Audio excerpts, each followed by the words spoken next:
اعوذ باللہ من الشیطان الرجیم بسم اللہ الرحمن الرحیم۔ قابل احترام حضرات، نمازی حضرات، بزرگوں اور دوستوں، کل ہم نے مسجد کے آداب کے بارے میں کچھ باتیں آپس میں کی تھیں۔ آج بھی مسجد کے آداب کے حوالے سے چند ایک باتیں جو کل رہ گئی تھیں وہ آپ کے سامنے پیش کرتا ہوں۔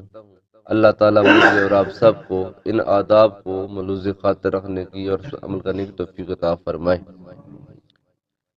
مسجد کو روشن کرنا، مسجد میں روشنی کا معقول انتظام کرنا بھی بہت ضروری ہے تاکہ نمازیوں کے لیے سہولت رہے۔ نبی کریم صلی اللہ علیہ وآلہ وسلم نے مسجد میں چراغ جلانے کے بہت فضائل بیان فرمائے ہیں۔ پہلے چراغ ہوا کرتے تھے، پھر بلب آ گئے، پھر انرجی سیور آ گئے، اور آج کل یہ LED لائٹ آ گئی ہیں۔ تو یہ تمام اسی یعنی کہ زمرے میں آتی ہیں، مسجد کو منور کرنا، روشن کرنا، تاکہ نمازیوں کے لیے سہولت اور آسانی رہے۔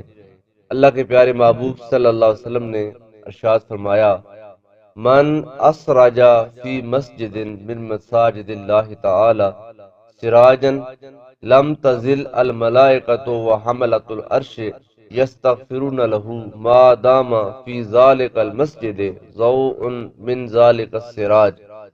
سنے، اللہ کے محبوب فرماتے ہیں، جب کوئی بندہ کسی مسجد میں چراغ جلاتا ہے تو جب تک اس چراغ کی روشنی رہتی ہے، فرشتے اور حاملین عرش سے مراد وہ فرشتے ہیں جنہوں نے اللہ کے عرش کو اٹھایا ہوا ہے۔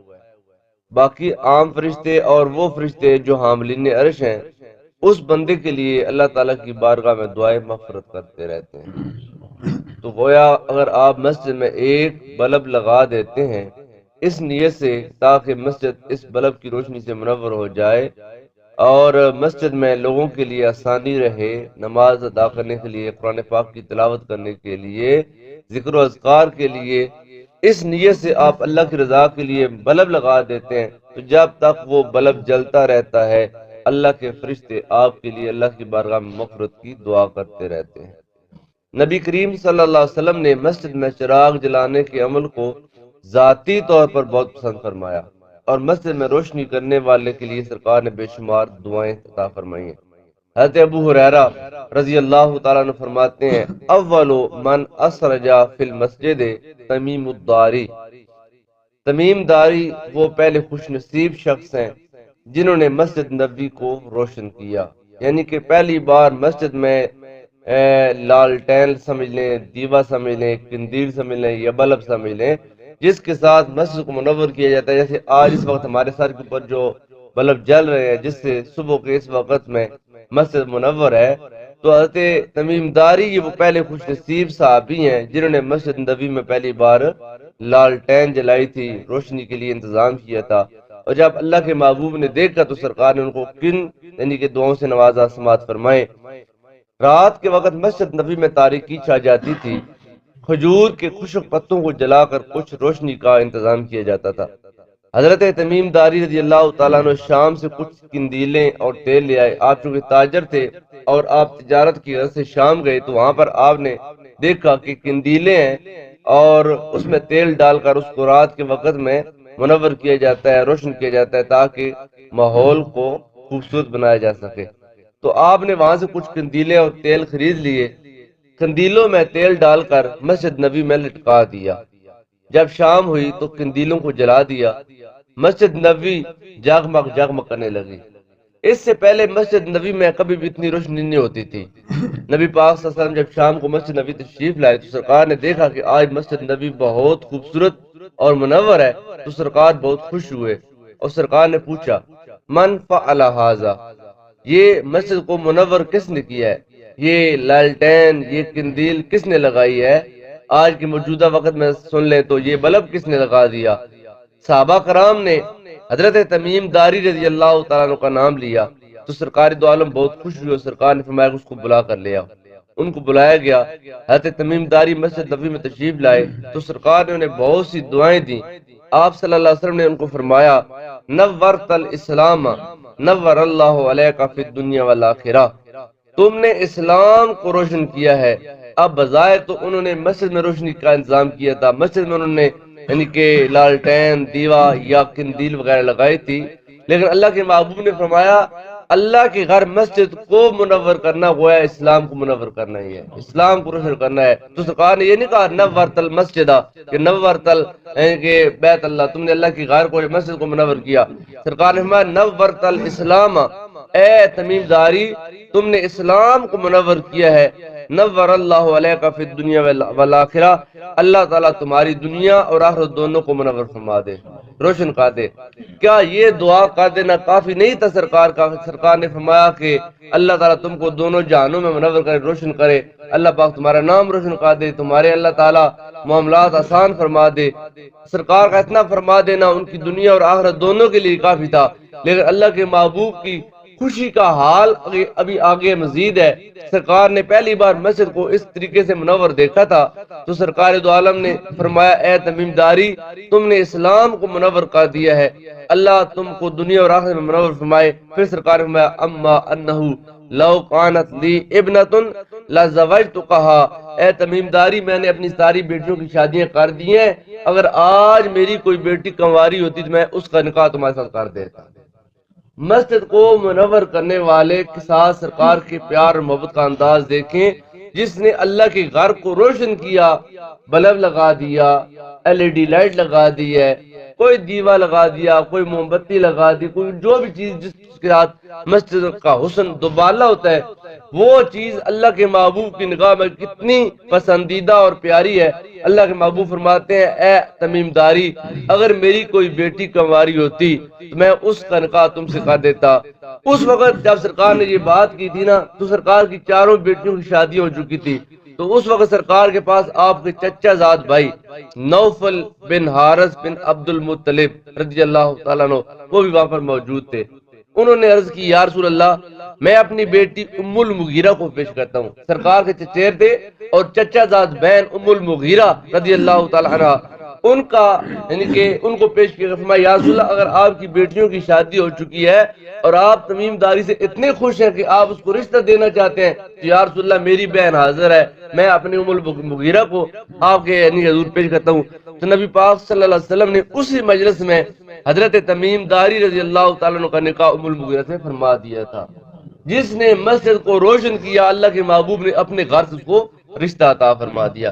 اس حدیث پاک سے آپ اندازہ لگا سکتے ہیں کہ مسجد کو روشن کرنے والے سے نبی پاک صلی اللہ علیہ وسلم کتنے خوش ہوتے ہیں اور اسے کتنا نوازتے ہیں۔ ایک ادب یہ ہے کہ مسجد کو روشن کیا جائے، دیکھیں کہ کوئی بلب جل گیا ہے، خراب ہو گیا ہے تو بغیر کسی کے پوچھے، بغیر کسی کے کہے اور انتظامیہ کو بتائے بغیر اگر بندہ خاموشی سے جائے اور جا کر وہ بلب لے آئے اور وہاں سے خراب بلب کو اتار کر وہ بلب لگا دے صرف اس لیے کہ اللہ کی رضا چاہتا ہوں، اللہ کا گھر خوبصورت لگے، تو وہ سرکار کے اس فرمان کے اندر شامل ہے، اللہ پاک یقیناً اس کو یہ اجر عطا فرمائے گا۔ آگے مسجد میں خرید و فروخت کرنا، مسجد کے آداب میں سے یہ بھی ہے کہ اس میں خرید و فروخت نہیں کرنی چاہیے، یعنی کہ ہتھا بیگ بندہ گائیاں مجھی بیچنے لگ پا تو بو بیچنے لگ پا کنے دا بو لے کنے دا بو دینا ہی میں نے فلانی جی وہ چینی گاہ کی نہیں دے سکتے پچھی کی نہیں دے سکتے، یعنی کہ یہاں پر مسجد کے اندر خرید و فروخت کرنا ممنوع ہے۔ نبی پاک صلی اللہ علیہ وسلم نے فرمایا جنبوا مساجدکم صبیانکم ومجانینکم وشرائعکم وبیعکم وخصوماتکم ورفع اصواتکم واقامت حدودکم وصلاح سیوفکم۔ اب یہ کچھ چیزیں ہیں جن کو سرکار دو عالم صلی اللہ علیہ وسلم نے مسجد سے دور رکھنے کا حکم دیا ہے۔ فرمایا یہ چیزیں مسجد سے دور ہی رکھا کرو کیونکہ یہ اللہ کا گھر ہے اور یہ جو کام ہے مسجد کے آداب کو پامال کرتے ہیں، لہذا اگر تم یہ کام مسجد میں کرو گے تو مسجد کا حسن پامال ہوگا، مسجد کے آداب خراب ہوں گے اور اللہ کے گھر کا یعنی کہ ماحول خراب ہوگا، لہذا تم ان چیزوں کو مسجد سے دور رکھو۔ اب وہ چیزیں کیا ہیں؟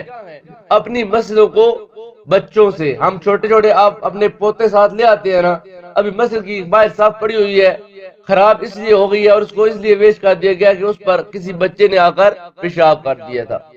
بابا جی کو، دادا جی کو، نانا جی کو اتنا تو ہوتا ہے کہ میں اپنے نواسے کو، اپنے پوتے کو ساتھ لے آؤں، کاش بابا جی کو یہ ہوتا کہ یہ جس کا بیٹا ہے میں اپنے اس بیٹے کو اپنے ساتھ لے کر مسجد میں جاؤں۔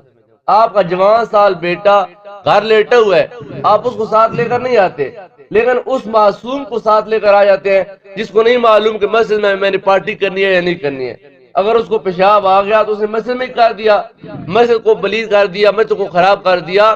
آپ اس چھوٹے سے بچے کو لے کر آتے ہیں تو مسجد میں برائے کرم اپنے ان چھوٹے پوتوں کو، پوتیوں کو یا نوازوں کو ساتھ نہ لایا کریں جس سے مسجد کے آداب خراب ہوتے ہوں۔ اپنی مسجدوں کو بچوں سے، پاگلوں سے، جو پاگل ہوتے ہیں، جو نان سینس ہیں، جو یعنی جن کا دماغ کام نہیں کر رہا ہوتا ہے، ان سے، خرید و فروخت کرنے والوں سے، آواز بلند کرنے والوں سے۔ کل بھی آپ نے حدیث پاک سنی، سرکار نے فرمایا کہ ان قریب ایسا وقت آئے گا کہ مسجد میں لوگ دنیا کی باتیں کریں گے، لہذا تم ان کے قریب مت جانا، کیونکہ اللہ کو ان کی کوئی حاجت نہیں ہے۔ اللہ کے گھر آ کر بھی وہ اللہ کے بیگانے ہی بنے ہوئے ہیں، کیونکہ جس کے گھر آئے ہیں اس کی باتیں کر نہیں رہے، اپنی باتیں کر رہے ہیں اور ایک دوسرے گپ لگا رہے ہیں۔ تو اللہ کے محبوب فرماتے ہیں اللہ کو ان کی کوئی حاجت نہیں ہے۔ تو فرمایا جو مسجد میں آ کر اپنی آوازیں بلند کریں، حدود قائم کرنے، یعنی کہ حدیں مسجد میں قائم مت کرو، اور تلوار کھینچنے والوں سے مسجد کو بچاؤ۔ دوبارہ سنیں، اپنی مسجدوں کو بچوں، پاگلوں، خرید و فروخت کرنے والوں، آواز بلند کرنے والوں، حدود قائم کرنے اور تلوار کھینچنے والوں سے بچاؤ۔ تو یہ چند یعنی ایسے امور ہیں جو مسجد کے ماحول کو خراب کرتے ہیں، لہذا ان تمام چیزوں کو مسجد سے باہر رکھنا چاہیے۔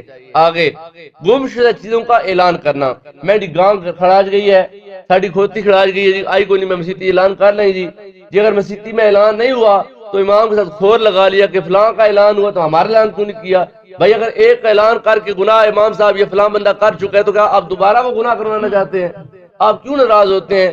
تو مسجد میں گم شدہ چیزوں کا اعلان نہیں ہونا چاہیے، یہ مسجد کے آداب کے خلاف ہے۔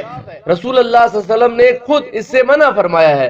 آپ صلی اللہ علیہ وسلم نے ارشاد فرمایا جب تم کسی شخص کو دیکھو کہ مسجد میں گم شدہ چیز کا اعلان کر رہا ہے کہ میں نے یہ فلانی شے خراج گئی ہے، کسی ویکھی ہو تو دسیا ہے، یا فلانے بندی خراج گئی، تو سرکار نے فرمایا جب تم سنو کہ کوئی بندہ مسجد میں آ کر کسی گم شدہ چیز کا اعلان کر رہا ہے تو پھر تم کیا کہو؟ تم کہو لا رد اللہ علیہ کا، اللہ تعالیٰ تمہاری چیز تم کو کبھی واپس نہ لوٹائے، یعنی اللہ کا تنشہ نہ لب ہے، کیونکہ مسجد اعلانوں کے لیے نہیں بنائی گئی، مسجد اللہ کی عبادت کے لیے بنائی جاتی ہے، لہذا مسجد میں گم شدہ چیز کا اعلان کرنا یہ جائز نہیں ہے۔ پھر آگے، مسجد میں دوڑنا منع ہے، مسجد میں دوڑنا اور بھاگنا منع ہے۔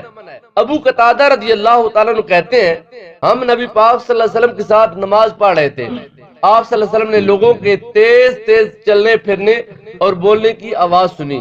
نماز کے بعد آپ صلی اللہ علیہ وسلم نے دریافت فرمایا ما شأنکم، کیا معاملہ تھا؟ خیر ہے، یعنی کہ ہم نماز پڑھ رہے ہوتے ہیں تو پیچھے سے کوئی بندہ بھاگ رہا ہے، آئے جائے یا باتیں کر رہا ہو تو تھوڑا سا عجیب لگتا ہے، تو بندہ حیران ہو پوچھتا یہ خیر ہے، پیچھے کیا ہو رہا تھا؟ تو لوگوں نے بتایا کہ ہم نماز کے لیے جلدی کر رہے تھے، امام صاحب رکوع میں چلے گئے، بندہ وہاں سے وضو سے فارغ ہوا ٹوٹی سے، اور وہ دوڑ پڑا کہ میں امام کے ساتھ رکوع میں شامل ہو جاؤں تاکہ میری رکعت مجھے مل جائے۔ تو وہ دوڑتا دوڑتا پانی بہاتا بہاتا، ہاتھ سے پانی بہ رہا ہے، داڑھی سے پانی بہ رہا ہے، پاؤں سے پانی بہ رہا ہے، تو وہ پانی لیتا لیتا بندہ بھاگتا بھاگتا دوڑ کر آتا ہے، اور آ کر کچی مکی نیت کر کے یعنی کہ اللہ اکبر سیدھا آپ رکوع میں چلے گئے اور امام صاحب مل گئے، اور آپ نے یہ سمجھا کہ میں نے رکعت پا لی ہے۔ تو کیا یہ آپ کا کام کرنا یہ عند شریعت یا عند اللہ جائز ہے یا ناجائز ہے، پسندیدہ ہے یا ناپسندیدہ؟ یہ سنیں۔ تو سرکار نے فرمایا کہ کیا معاملہ تھا جو پیچھے لوگ بھاگ رہے تھے اور باتیں کر رہے تھے؟ لوگوں نے بتایا ہم نماز کے لیے جلدی کر رہے تھے۔ آپ صلی اللہ علیہ وسلم نے فرمایا فلا تفعلوا، آئندہ ایسا ہرگز نہ کرنا، آئندہ ہرگز ایسا نہ کرنا۔ کیوں؟ اذا اتیتم الصلاۃ فعلیکم بالسکینہ، جب تم نماز ادا کرنے کے لیے آؤ تو تم پر سکون ہونا چاہیے، اطمینان اور سکون کے ساتھ آؤ۔ فما ادرکتم، جتنی نماز تم امام کے ساتھ پالو، فصلو، اتنی نماز پڑھ لو، وما فاتکم فاتموا، اور جتنی تمہاری نماز رہ جائے، ایک رکعت رہ گئی ہے، 2 رکعتیں رہ گئی ہیں، 3 رکعتیں رہ گئی ہیں، جتنی نماز فوت ہو گئی تمہاری، فاتموا، اس کو امام کے سلام پھیرنے کے بعد اپنی پوری کر لو۔ تو ایک رکعت کو پانے کے لیے بھاگ کر آنا، دوڑ کر آنا مسجد کے آداب کے خلاف ہے، ایسا ہرگز نہ کیا کرو۔ بدبودار چیزیں مسجد سے دور رکھیں۔ نبی پاک صلی اللہ علیہ وسلم نے حکم دیا کہ مسجد کو خوشبو سے معطر رکھیں اور ایسی کوئی چیز کھا کر مسجد نہ آئیں جس سے بدبو آتی ہو، اس سے نمازیوں اور فرشتوں کو تکلیف ہوتی ہے۔ حضرت جابر رضی اللہ تعالیٰ عنہ روایت فرماتے ہیں رسول اللہ صلی اللہ علیہ وسلم نے ہمیں پیاز یا گند نہ کھانے سے منع فرمایا۔ ایک حدیث پاک میں آیا ہے تھوم، لہسن اور پیاز، یعنی تین چیزوں کا سرکار نے باقاعدہ نام لیا، تو اس حدیث پاک میں پیاز کا تذکرہ کیا گیا۔ ہم کو خواہش ہوئی اور ہم نے پھر کھا لیا۔ یعنی حضرت جابر کہتے ہیں سرکار نے فرمایا کہ پیاز کھا کر، کچا پیاز کھا کر کوئی بندہ نماز پڑھنے کے لیے مسجد نہ آئے۔ کیوں؟ جب بندہ پیاز کھا کر آتا ہے تو بندہ جب بولتا ہے، سانس لیتا ہے تو پیاز کی بو باہر آتی ہے، جس سے سب سے پہلے جو آپ کے کاندھوں پر فرشتے بیٹھے ہیں وہ فرشتے اس سے یعنی کہ نفرت کرتے ہیں اور بھاگتے ہیں، اور نماز پڑھتے ہوئے جو اللہ کی رحمت کے فرشتے آپ پر صاحبان بنا کر آ جاتے ہیں، چھتری بنا کر آ جاتے ہیں، وہ فرشتے اس بو سے تکلیف محسوس کرتے ہیں۔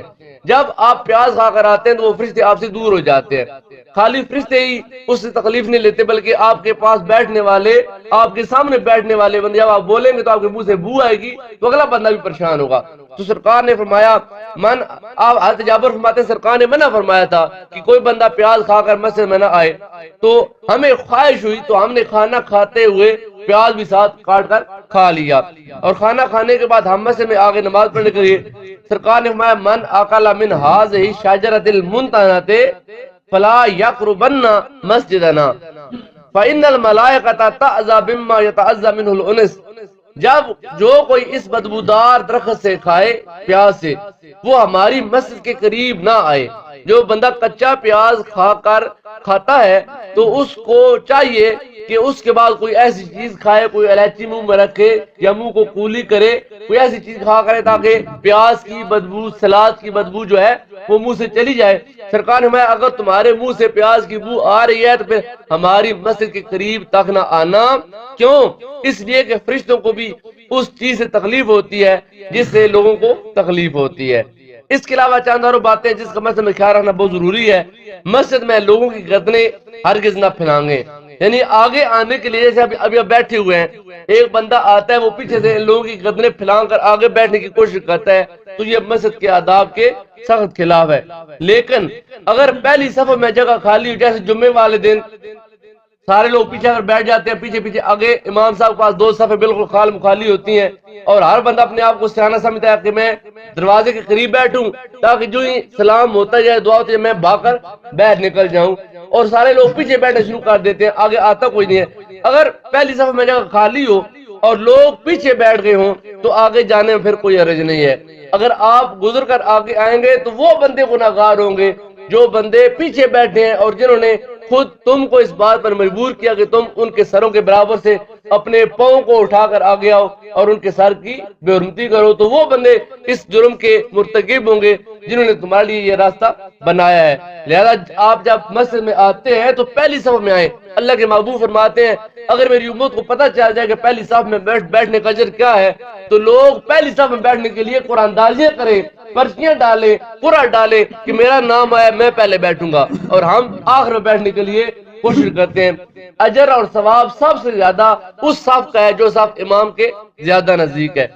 مسجد میں جہاں جگہ ملے بیٹھ جائے، جگہ کے لیے کسی سے لڑائی جھگڑا مت کریں، اے جا مینڈی ہے تو تھا کیوں بہ گیا، میں ہوں توڑ کا ہوتا گیا تو تھا کیوں بہ گئی ہے۔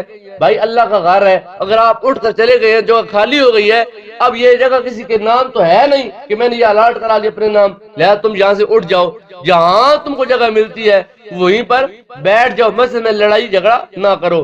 نمازی کے آگے سے نہ گزریں، نمازی کے آگے سے گزرنا بہت بڑا گناہ ہے۔ نمازی کے آگے سے گزرنے سے نمازی کی نماز نہیں ٹوٹتی، یہ جو ہمارے مون مروج ہے نا کہ میں نے گلا کے تمہیں نماز توڑ چھڑی ہے، نمازی کے آگے سے اگر پورا مجمع بھی چلا جائے تو نمازی کی نماز نہیں ٹوٹتی۔ ہاں، نمازی کے آگے گزرنے سے گزرنے والے کو گناہ ضرور ہوتا ہے۔ نبی پاک صلی اللہ علیہ وسلم نے اس کے لیے سخت وعیدیں سنائی ہیں۔ مسجد میں انگلیاں چٹکنا، یہ جو ہم ایسے کرتے ہیں یہ مسجد میں انگلیاں چٹکنا یہ ناپسندیدہ عمل ہے جو مسجد کے آداب کے خلاف ہے۔ آخری بات، مسجد میں بیٹھنا عبادت ہے، جتنا زیادہ سے زیادہ وقت ممکن ہو وہاں گزارے۔ کثرت سے ذکر الہی کریں. جب باہر نکلنے لگیں تو سنت رسول صلی اللہ علیہ وسلم کے مطابق پہلے بایاں پاؤں بائیں رکھیں اور یہ دعا پڑھیں، اللہم انی اسألک من فضلک و رحمتک.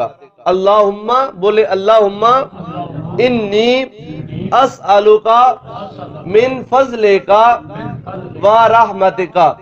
کل میں نے آپ کے سامنے مسجد میں اندر آنے کا وہ تذکرہ کیا تھا کہ مسجد کے جب اندر آنا ہے تو کس طریقے سے آنا ہے، اور کل فجر سے لے کر عشاء ٹائم تک میں بنظر غیر دیکھتا رہا ہوں کہ آپ لوگوں نے درس کا کتنا اثر لیا. سوائے ایک بندے کے میں نے دیکھا، ایک بندہ ہے کہ جو اس طریقے سے آیا تھا مسجد میں جیسے حدیث پاک میں بیان کیا گیا کہ پہلے آپ نے بایاں پاؤں جوتا اتارنا ہے اور جوتا اتار کر پاؤں بایاں جوتے کے اوپر رکھ لینا ہے، پھر دایاں پاؤں جوتے سے باہر نکال کر پہلے آپ نے مسجد کے اندر دایاں پاؤں رکھنا ہے پھر بایاں پاؤں رکھنا ہے. ایک بندے کو دیکھا میں نے جس نے اس پر عمل کیا، باقی کسی بندے نے عمل نہیں کیا. میں دیکھتا رہا ہوں ہر نماز پر کہ آپ آئے اور آپ گئے، آپ کس طریقے سے آئے ہیں. یہ آپ کو اگر درس حدیث دیا جاتا ہے، سنایا جاتا ہے تو اس لیے نہیں کہ آپ کی بس کانوں کی لذت کے لیے، ٹائم پاسنگ کے لیے، بلکہ اللہ کے رسول صلی اللہ علیہ وسلم کا ایک ایک فرمان ہمارے لیے مشعل راہ ہے. حضور کی سنت کو زندہ کرنے کے لیے اگر آپ عمل کریں گے تو اللہ پاک آپ کو 100 شہیدوں کا ثواب عطا فرمائے گا. آپ مسجد میں آئیں یا مسجد سے جائیں، اس طریقے سے آئیں جائیں جیسے اللہ کے رسول نے فرمایا، تو اللہ تعالیٰ اس عمل پر بھی آپ کو 100 شہیدوں کا ثواب عطا فرمائے گا.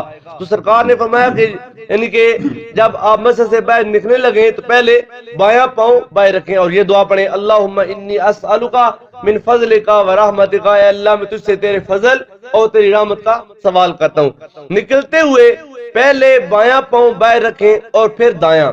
حدیث پاک میں آتا ہے من السنت اذا خرجت ان تبدأ برجلک اليسرى.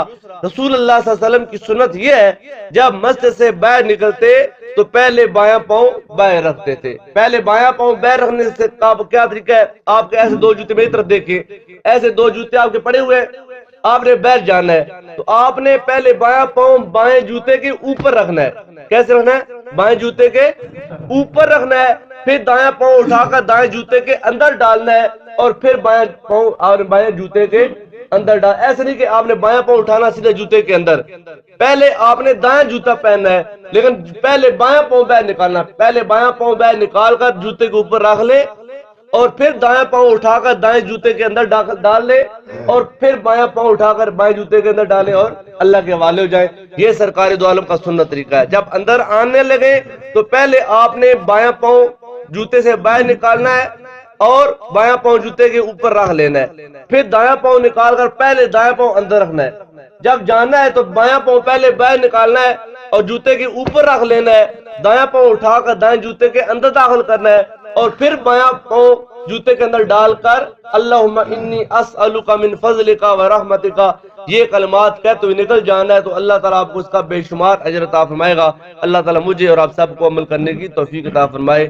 آمین. وآخر دعوانا ان الحمد للہ رب العالمین.